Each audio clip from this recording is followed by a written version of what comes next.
Menteri Keuangan Sri Mulyani Indrawati meminta masyarakat untuk tetap berbelanja baju baru menjelang Lebaran tahun ini walaupun pemerintah melarang mudik. Menurut Sri Mulyani, dengan kita berbelanja baju maka perekonomian akan bergerak.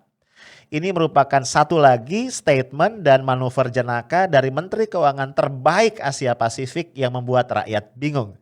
Ketika masyarakat berjuang untuk memenuhi kebutuhan pokok dengan daya beli yang semakin berkurang, justru kita diminta untuk belanja baju baru.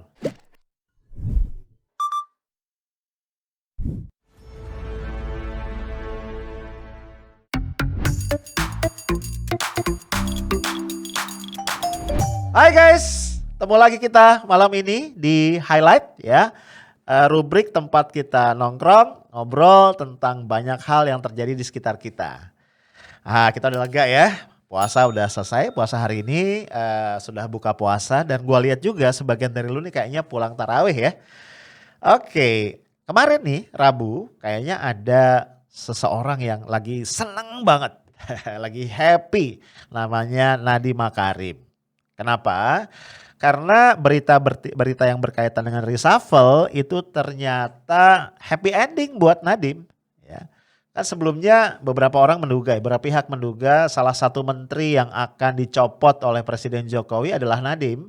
Karena dalam posisinya sebagai Menteri Pendidikan dan Kebudayaan itu banyak kegaduhan, banyak blunder yang terjadi. Ya, kita sebut aja misalnya kasus SKB 3 Menteri, seragam sekolah ya. Awalnya cuma kasus kesalahpahaman kecil di satu sekolah menengah kejuruan di Padang, ternyata dibawa ke tingkat nasional dan jadi rame satu negara.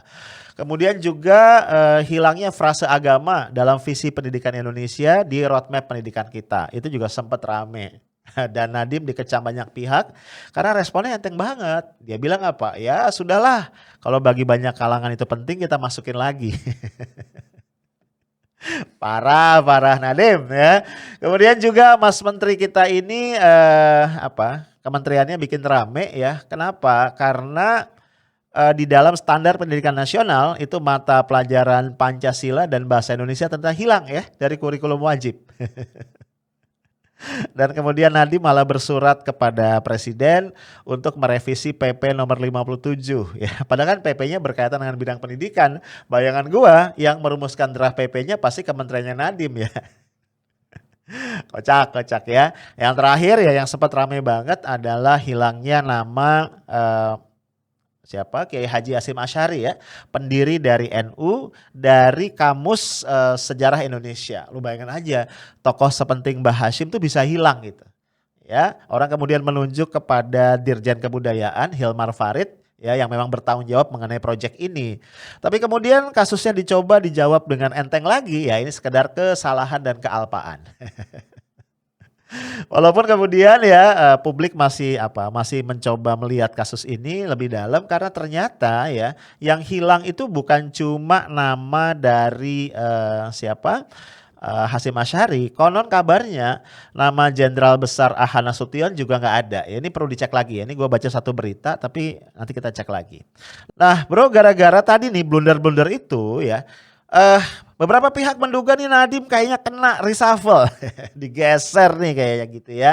Bahkan mulai muncul nama misalnya saja Sekjen PP Muhammadiyah ya, yang sebelumnya memang pernah ditawari jadi Wakil Menteri Pendidikan dan Kebudayaan tapi menolak. Nah, kayaknya sekarang bersedia nih. Orang menduga bahwa pos Menteri Pendidikan akan kembali ke Muhammadiyah sebagaimana tradisi sebelumnya.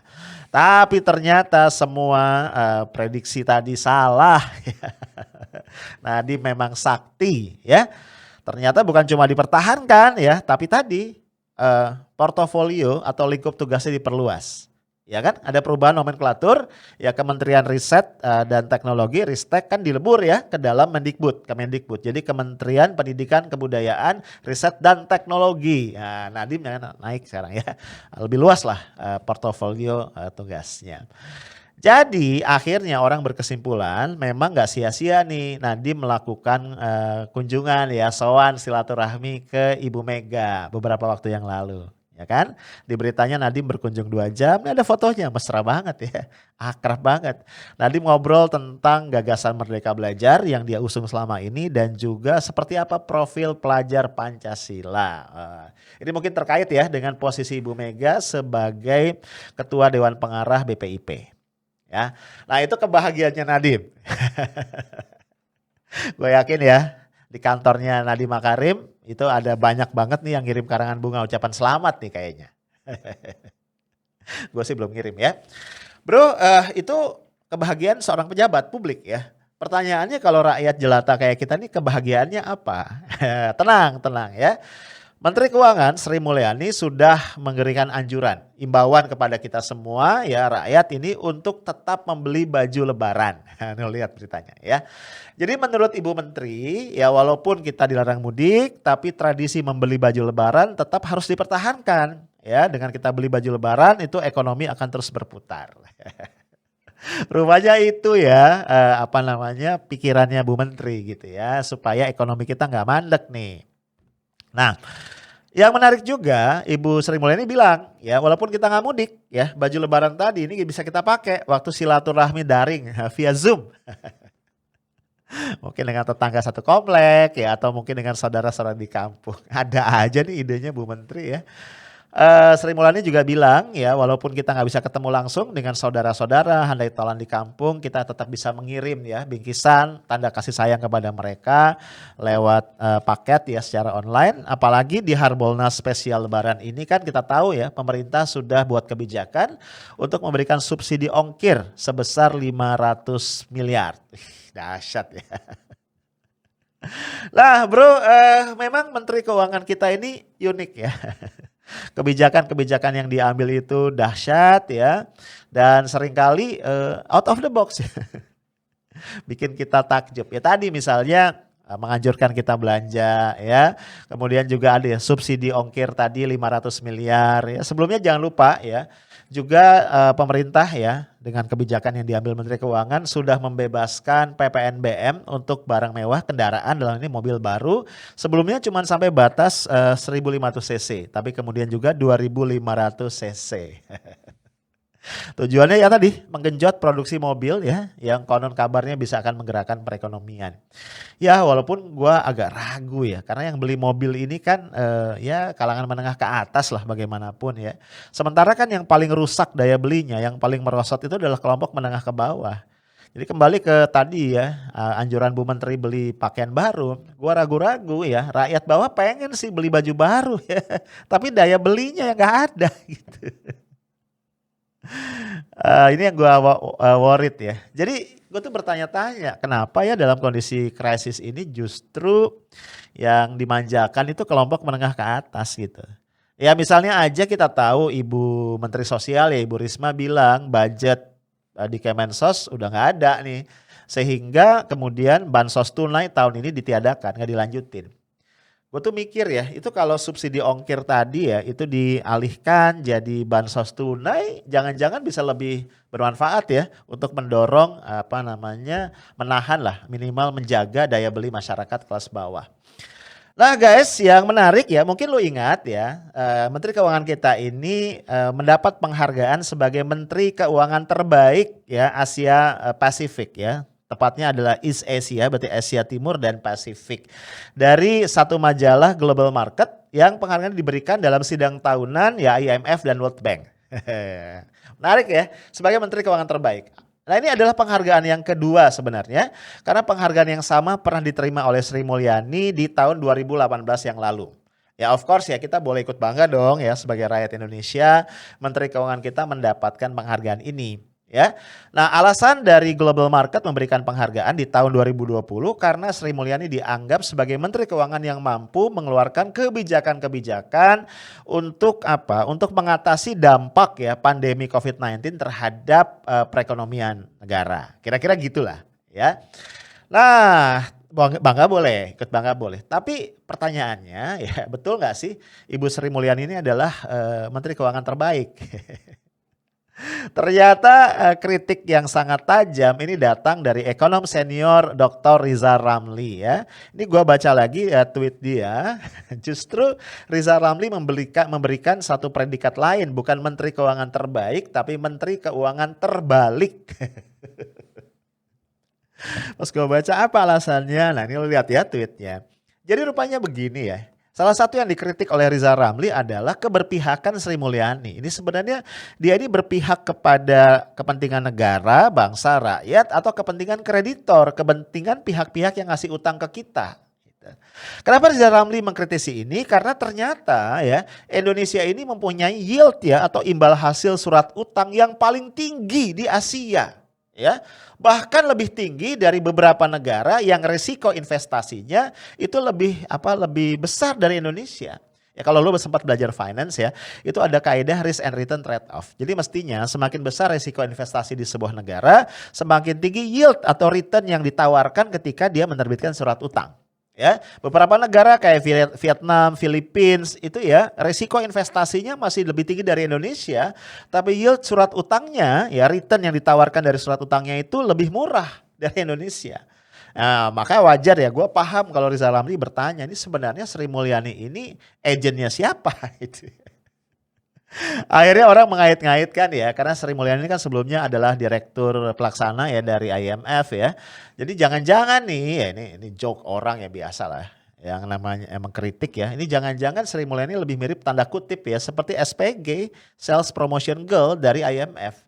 Yang memang menawarkan kepada kita hutang dan kemudian akhirnya kita terjebak dalam hutang itu. Ya, again ini spekulasi yang berkembang. Tapi kalau gue lihat ya memang banyak hal yang perlu dikritisi ya dari langkah-langkah kebijakan keuangan yang diambil oleh Ibu Sri Mulyani ya. Ya terlepas dari tadi ya anjuran buat beli baju baru. Misalnya kalau kita lihat ya di tahun 2021 ini ya postur anggaran kita itu menurut gue aneh ya. Pandemi ini masih jauh dari selesai ya bro ya. Langkah-langkah penanganan masih harus dilakukan dengan sangat intens, tapi justru anggaran kesehatan itu turun ya dibanding tahun 2020. Sementara anggaran untuk infrastruktur itu melonjak, kalau nggak salah hampir 2 kali lipat ya. Sekarang anggaran infrastruktur kita di tahun ini di atas 400 triliun. Dahsyat ya. Gue susah untuk Untuk mencari penjelasan lah, rasionalisasi dari kebijakan anggaran yang modelnya kayak begini. Kok bisa anggaran infrastruktur kita malah jauh lebih tinggi. Kemudian juga misalnya statementnya Ibu Sri Mulyani tentang anggaran tahun 2020 ya, kita tahu bahwa kita mengalami defisit yang parah banget ya, yang mendekati atau tembus ya 1.000 triliun ya, lu bayangin.